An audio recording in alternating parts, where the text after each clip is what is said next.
This is the official podcast of the G20 Interfaith Forum, where we discuss the key events, the goals, and the focus of the organization. Welcome to another episode of the G20 Interfaith Forum podcast. My name is Stuart Bird. I'm Mariana Richardson. We're your hosts today, and we're grateful to be joined by Mark Taylor and Barbara Taylor. Mark and Barbara, thank you for joining us. Thank you. Thank you for inviting us. So the Taylors, they recently joined the IF20 team. I think it was back in May of this year of 2025. And they have been helping us and being experts with logistics, with planning and organizing the logistics of our major forums this year. And so we're very grateful for their help. We would love to give you a better introduction to our listeners. We'd like to talk about your background. Maybe we can start with Barbara. If we could hear about your background before joining IF20, what experiences you've had that have prepared you for this role. Okay, thanks, Stuart. My first profession was as a registered nurse. I went to nursing school right after high school. It was a 3-year diploma program, which unfortunately they don't have anymore, where you worked for a hospital and got educated in between, basically working on the wards of the hospital. And after 3 years, you would graduate, you would take your nursing boards, and then you're a registered nurse. But my whole life, I just had this inclination that I really should be a lawyer. And I don't know why. I didn't know any lawyers. My family didn't have any lawyers in our background. I don't think I'd even met a lawyer. But for some reason, I just felt I needed to be a lawyer. So when I turned 30, I gathered up my 2 children and went to the University of Minnesota Law School and would take them with me when they weren't in class. They were in elementary school at the time, and took classes. After that, when I graduated, I worked in a small general practice law firm. And after that, I was hired by State Farm because they needed somebody with a medical background to assist the claims people when they're adjudicating or adjusting claims. And so from that, I was moved down to the law department in Bloomington, Illinois, which is the home office of State Farm. And I got there, I think, in 1993, just about the same time that Mr. Taylor was going to State Farm in 1993 in Bloomington, Illinois. And we met there and got married in 2001. And from that point, we worked for a while and retired. And when we retired, we needed to do something. And from there, we expanded on to doing some international work for our church. Mark? That was an interesting life we've had together. I grew up on a farm in Idaho. My first exposure to the international world was through my church. I volunteered to serve in England and was asked to go to London, England. And I spent the years when I was 19, 20, and 21 in the southeast of England. And that changed my perspective greatly from, the focus of an Idaho farmer to having seen the world and seen the complexities of the international community. It was really an interesting experience. So I ended up changing from wanting to be an engineer to getting a degree in British history, preparatory to going to law school. When I finished law school, I practiced in a small town. I had a desire to try small town practice, see what it was like helping individual people with their problems. And after a while, I decided that I really ought to make some money. So I took a job with a boutique litigation firm in Salt Lake City. I'd clerked there as a law student. And a dozen years of that was enough to cure me on litigation. And one of my clients, most of my clients were in Illinois. One of them was State Farm. And I had been doing some government relations regulatory kind of work for them in Utah. And I thought the best thing for my career would be to switch from the litigation-based practice I had to doing the regulatory law full time. So for 20 years, I worked at State Farm's home office. That's where we met. That's where Barb and I met. And it was an interesting preparation for international work, to work for a very large corporation, see the interests of trying to make everything work together. I worked on some federal projects. The contract with America involved tort reform as an issue. And I was about the only person in the regulatory law group who had tried lawsuits and knew about litigation. So I got to interact with the people who were working on implementing that part of the contract for America. I met a lot of really interesting people. I worked at a whole bunch of different states, probably a dozen different states, and was able to compare how the insurance regulation worked differently in different states. And again, that was a good preparation to deal in the international community. So we decided to retire in 2011 and try to get assigned to some international thing for our church. And as soon as we retired and settled into thinking about it, we were asked to go to Ghana as legal missionaries for our church and help deal with the legal issues in that western part of Africa, the sub-Sahara. I handled real estate, and Barb tended to handle humanitarian and visa issues. But the main thing that they did was they asked us in our first 6 months to spend a substantial part of our time working with Cole Durham to organize the first International Center for Law and Religion Study conference in Africa. We did that, and it was successful. We had a number of very interesting people come from all over Africa, including several that we later were close to when we went to Cape Town. So it was interesting getting to know people from all over Africa on the legal academic side. The conference was very successful, and everyone who came decided that it ought to be a permanent organization. So the African Consortium for Law and Religion Studies was formed, and they've met every year since then. They do publications, and it's been a very successful effort. But that was our first effort at working closely with Cole. And then when we got back from that experience in 2014, I was general contracting an addition to our house, and Barb had just had a surgery, and she had some important things that she'd agreed to do in the community. And Cole called and said that he was going to do something associated with the G20 and asked if we'd be available, that we could help out and spend some time in Australia. And we had to say, no, we can't do that. We're sorry. Oh, no. We wanted to be involved so much, and then we couldn't. Right. So for the next several years, we continued following Cole with the G20 project. And we helped on several of the ICLRS projects. Mm-hmm. So we went to a conference and helped Elizabeth Clark in Tallinn and in Tbilisi. And we organized the one in Tbilisi. Yeah, we did a lot of the organization of the one in Tbilisi. We got a representative from both the Ukrainian Orthodox Church and the Russian Orthodox Church. We got their senior legal advisor, and we felt that was high success to get both of those interest groups together. And they got along pretty well. They did. It was wonderful. Oh, good. I think the beautiful part of what the IF20 does is bring together people with disparate religious views or personal views and get them to agree. It is just so wonderful. So we're so grateful to be part of this. Yeah, so we were all queued up when Cole asked us in this last April to get involved.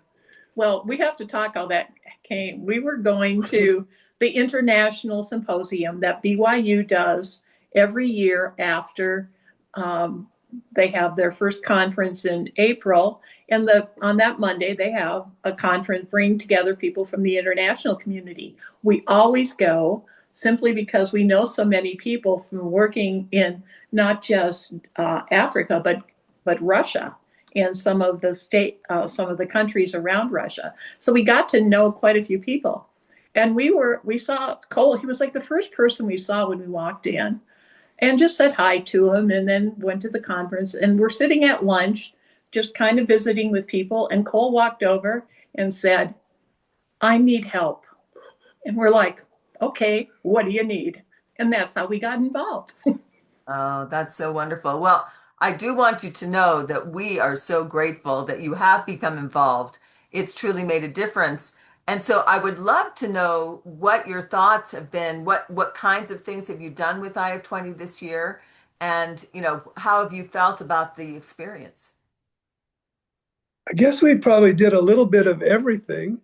Um, we worked with Stuart closely at the invitation stage Yeah, we did the invitations for pretty much I for think a lot everybody of who was people. invited. Yeah. So both in Ethiopia and in Cape Town. So we helped with that. When we went to Ethiopia, we kind of manned the front desk and greeted people, dealt with the the challenges that would come up. It was really interesting when I'm not sure that anyone had thought through clearly what it was going to take when the president of Ethiopia came. Yeah.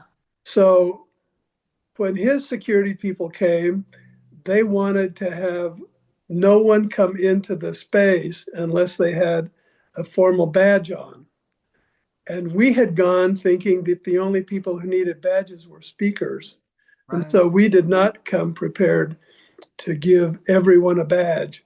And there was a really interesting chain of events that took place there over about 15 minutes trying to get everyone into the meeting room when the president's security wanted to do something different than what we had planned. But it was a learning that we So learned learning, from that and Right. really could help us out. That's right. so that was a learning experience, and then we helped monitor with the various breakout sessions. We tried to be available to do whatever was necessary. In Ethiopia, I spent a fair amount of time dealing with the relationship between our guests and the hotel. Mhm. I think Stuart did that mostly in Cape Town. In Cape Town, we helped with the breakout sessions and got to know people. Uh, I think in some of them we tried to keep some notes to help with the summaries at the end. Oh, it was very helpful. Very helpful. So we see ourselves as kind of utility infielders. We can help with about anything that needs to be done if you explain what you need. And so we just like to be available to help. We don't have a personal agenda. We just want to help in whatever way. In fact, we kind of joke with each other that if we won the lottery and got $1 billion, which is never going to happen because we don't buy lottery tickets, that the first thing we do is give $10 million to Cole. Yay. So we We just could see definitely ourselves use as it. kind of utility infielders that are willing to do whatever needs to be done without any personal agenda.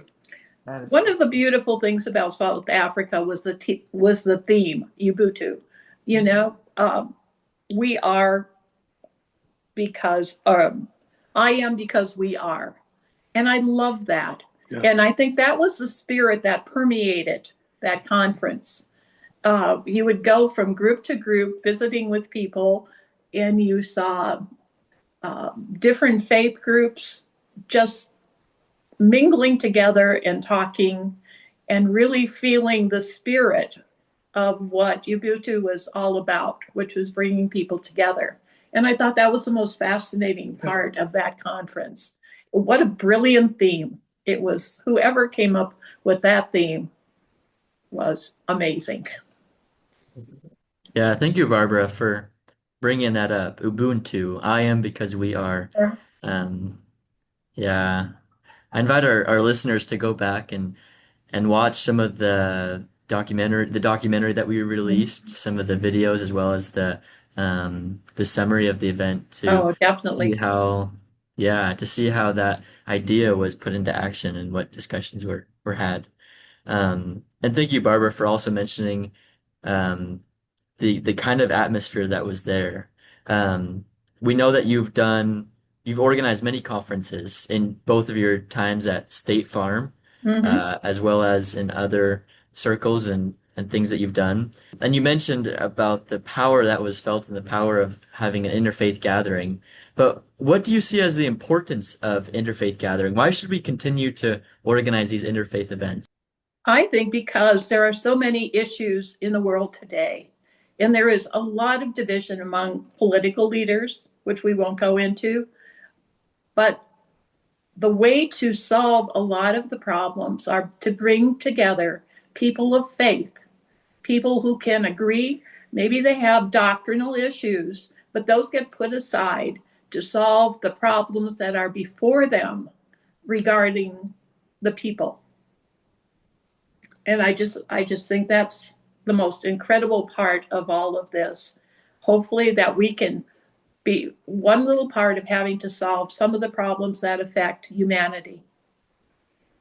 Yeah, I've had a chance to talk about our experience among our friends and the people we associate with here at home.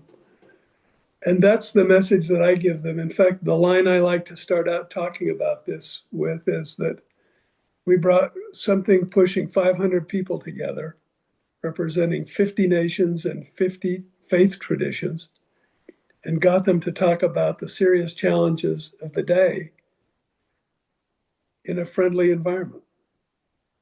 And to see Muslims and Orthodox Jews talking together and the other faith traditions talking together. There are places of conflict between Muslims and Hindus in places around the world, just like there are with a lot of the faith traditions. And yet, what Cole has organized with all the people involved in this organization is a chance to bring all of those people together in a friendly, non-confrontational environment and talk about the things that need to be done.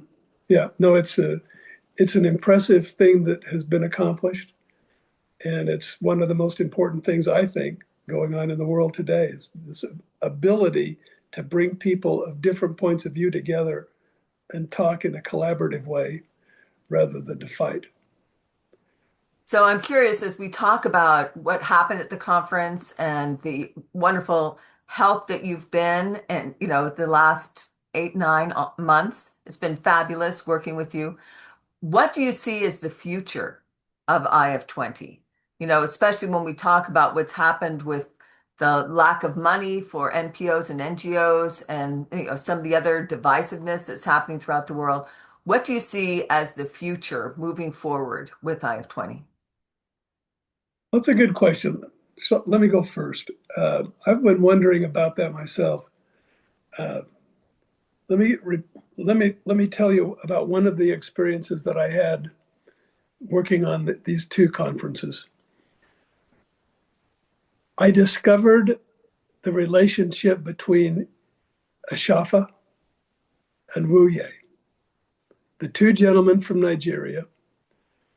I'd worried about Nigeria because Nigeria was part of West Africa. And for a year and a half, I had to wrestle with real estate issues in Nigeria. And because we were there and because we saw what was going on, I was aware of the risk of getting together between those two religious groups, the Muslims and the Christians in the north of Nigeria. And so as I saw their names and saw in simple terms who they were, I researched both of them on the internet until I came to understand the depth of their example. And I was so excited to meet them at Ethiopia. It was a wonderful experience. I heard people say at Cape Town that we have to do more than bring people together and talk. And I will admit that in some ways that's true, but it's not all true.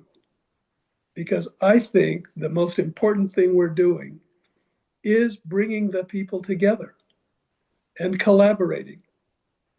Even if we don't get a tangible metric out of it, we have brought people like Reverend Wuye and Shika Shafa together where they can be an example of people who could be enemies, but they're not.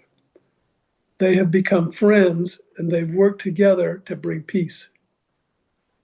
And to me, that's the highest value we offer, is bringing people together to pursue peace, peaceful resolution of issues, peaceful discussion, even when we don't agree about everything. To me, that's the most important thing we do. If we can get some measurable, tangible result out of it, great. And I hope we do. But to me, the most important thing that we have to focus on and keep going and keep working on is that it's a peace building effort.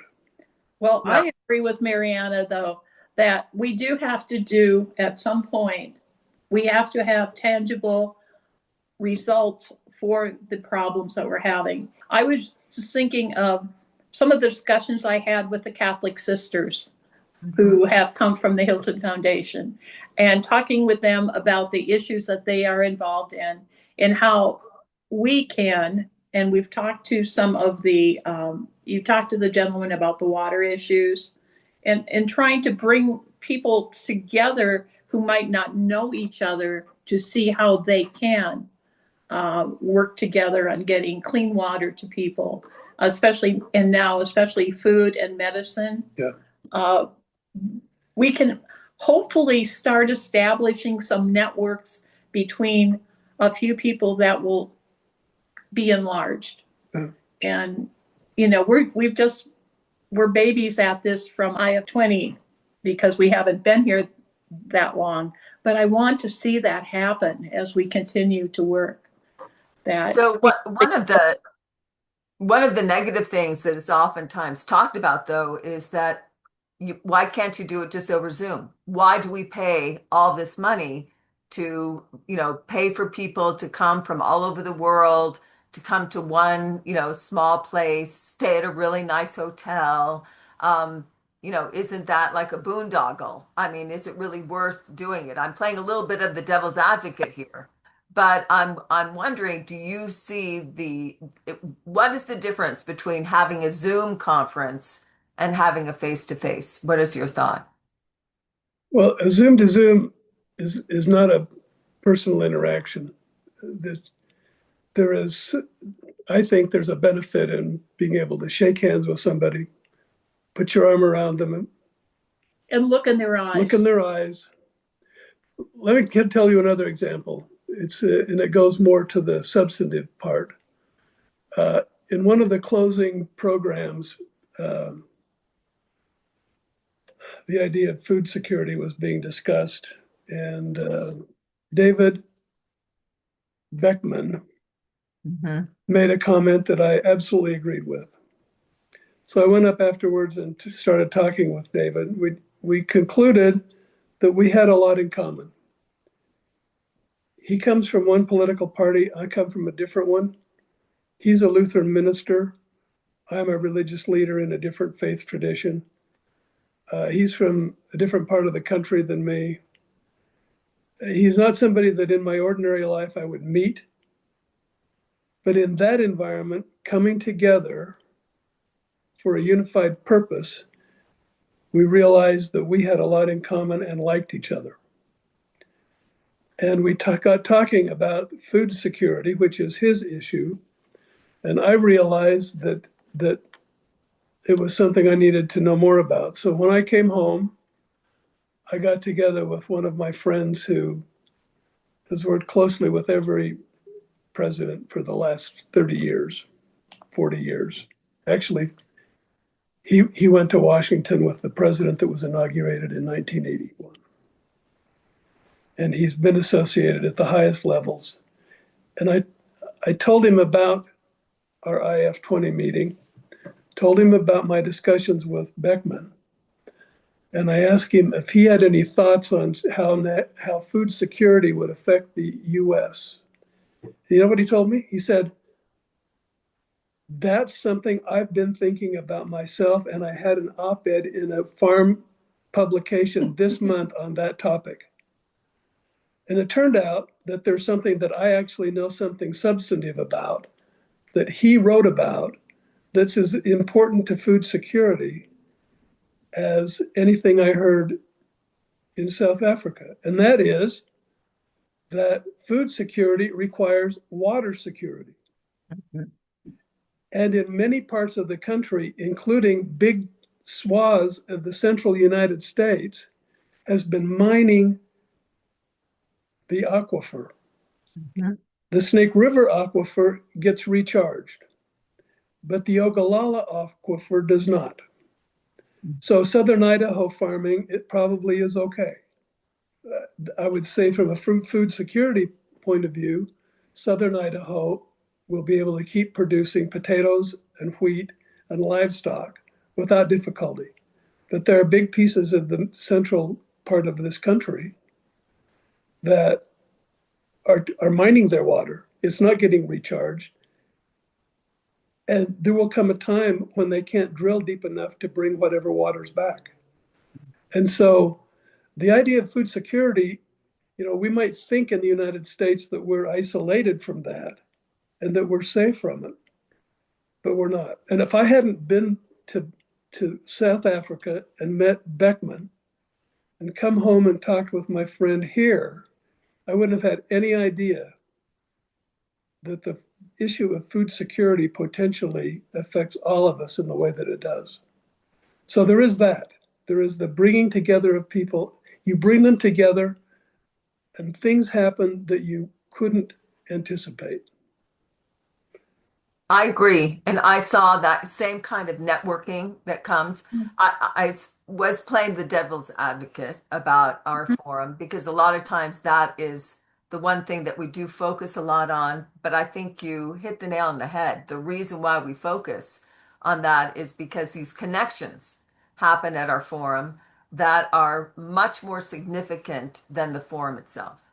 There are things that happen afterwards. There are things that happen with conversations that start at the forum but continue afterwards that make significant policy changes and ideas and networks and people that start working together that didn't even know each other before. Those kinds of things are the most significant part of what IF20 does, especially with our forum. So thank you for bringing that up. Yeah. And my guess is that almost everyone there had their own version of the same experience I did. I agree. It's going to be somebody different, some different issue. But my guess is virtually everyone who came had those kind of experiences. Yeah. And you can't duplicate them over Zoom. No. Thank you so much, Mark and Barbara. Thank you for your example, for your insight, and for your wisdom. Mariana, was there anything else that you wanted to bring up before we close off? I just want to say thank you. And especially, I want our listeners to realize how important it is that they also become a part of the conversation. One of the things that we try to do in these podcasts is enable them to kind of meet some of the major players in IF20. And as you can tell, the Taylors are one of those major players. We so appreciate them. But we also want to do an invitation that we would like our listeners to also become a part of the conversation, that they too become a part of the organization as well. Yes. Yeah. Well, thank you, Mark and Barbara, and to our listeners, thank you very much again for joining us for another episode of the G20 Interfaith Forum podcast.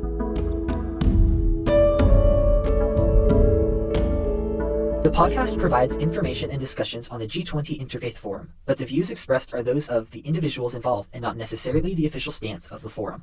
The content is for general informational purposes only and should not be considered professional advice or expert recommendations. Listeners should exercise personal responsibility, seek professional guidance, and conduct further research when making decisions based on the podcast. The information shared may not always reflect the most current developments, and external links or resources are provided for additional information but are not endorsed or controlled by the podcast. By listening to the podcast, listeners acknowledge and accept these disclaimers. Please be aware that the content of this podcast may be subject to copyright. Unauthorized copy, distribution, and reproduction of any part of the podcast is prohibited.